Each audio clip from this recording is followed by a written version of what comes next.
소화불량과 역류성 식도염의 그 원인이 되는 위산 부족은요, 바로 이 헬리코박터균에 의해서 생길 가능성이 굉장히 많은데요, 그것을 없애는 아주 중요한 이야기를 지금부터 시작하겠습니다.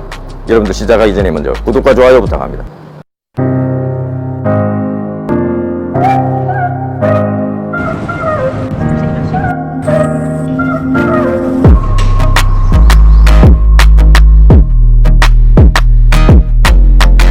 안녕하세요, 변항어부입니다.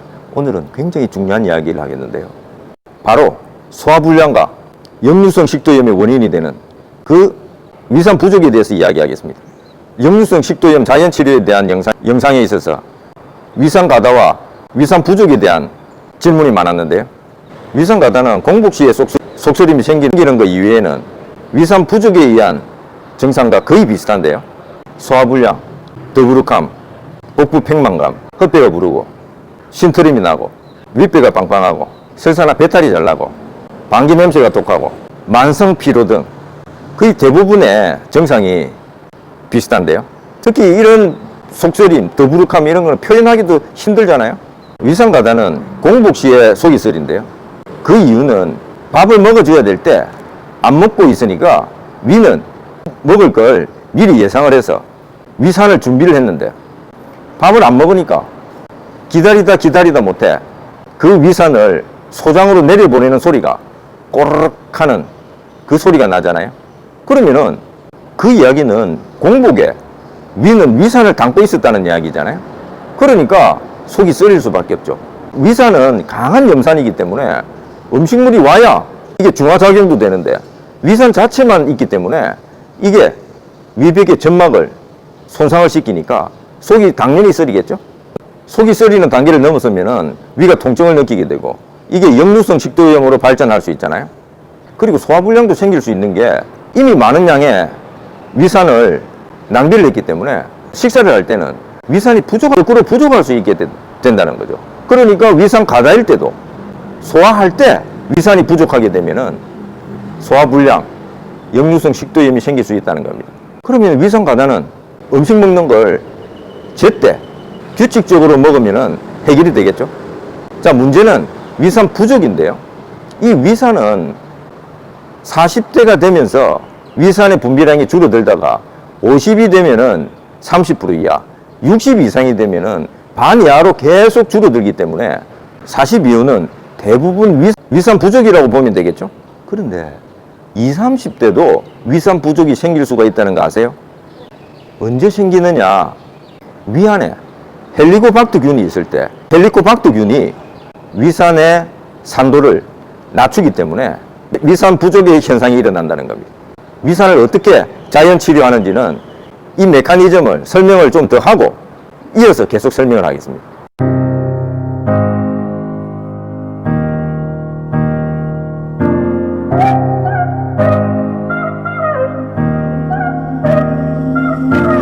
우리가 음식을 먹으면은 잘게 씹어서 천천히 잘 씹어서 소화 효소를 입에서부터 분비를 시키면서 분해 소화를 시키면서 식도를 지나서 위에서 다시 음식물들을 썩고 나서 위산을 분비해서 특히 단백질을 분해를 시키는데요, 이 위산이 부족하게 되면은 음식물이 위에 남아 있으면서 단백질에 세균들이 증식하고 먹었던 단백질이 발효가 시작되면서 속이 더부룩하고 속이 답답해지고 속이 쓰리니까 나중에는 위벽에 염증도 생기죠.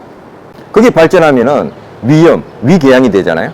위산이 부족하게 되면은 미네랄이나 비타민의 흡수력이 떨어지는데요, 그러면은 우리 몸에 신진대사 능력이 떨어지잖아요. 면역력도 떨어지고요.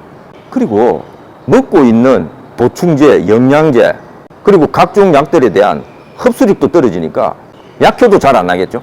그리고 위 속에 세균이 증식할 수 있는 환경이 되니까 세균에 감염이 되고 이 세균들이 기하급수적으로 증가하면서 배탈이나 설사가 계속 날 수 있겠죠.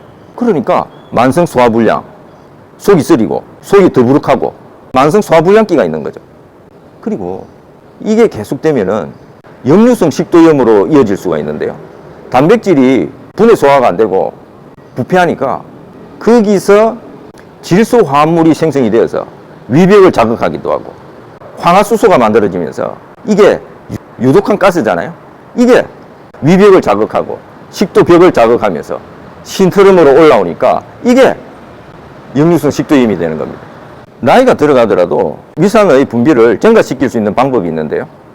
음식을 먹을 때 천천히 잘 씹어서 먹으면은 위에 부담도 들면서 위가 신호를 받아서 위산을 좀 더 많이 분비를 시키거든요. 그리고 나이 들면서도 조심해야 되겠지만 젊은 사람들도 헬리코박터균을 조심해야 되는데요. 이거는 위산 부족 현상의 주범입니다. 왜 주범인가 하면은 이 헬리코박터균이 위 안에서 살아남기 위해서 위산이 많은 환경 속에서는 살아갈 수 없기 때문에 스스로 이 위산을 중화시키는 작용을 합니다. 그러니까 위산의 산도를 낮추는 거죠. 그러니까 위산이 묽어지는 효과가 있겠죠. 그렇게 해서 이 헬리코박터균은 자생하게 되는데요. 지금부터 이 헬리코박터균을 간단하게 제압하는 그 놀라운 꿀팁을 지금부터 이야기하겠습니다.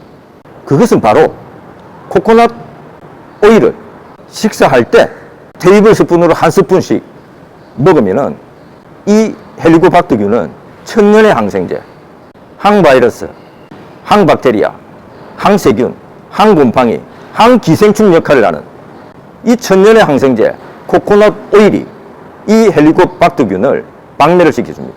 식사 테이블에서 식사할 때, 시작할 때 이 코코넛 오일을 한 스푼씩 먹어줘도 좋고요. 혹시 끼니를 거릴 때가 있다 할 때는 공복 상태에서 한 스푼씩 먹어주는 것도 효과가 있습니다.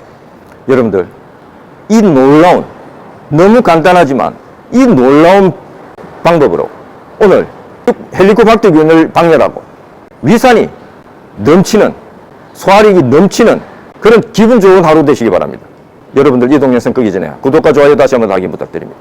구독했다면 알람도 확인 부탁드립니다. 건강에 대한 꿀팁을 아주 상세하게 알려주는, 거기에 대해서 마음의 신뢰까지도 더해주는 페낭어부였습니다.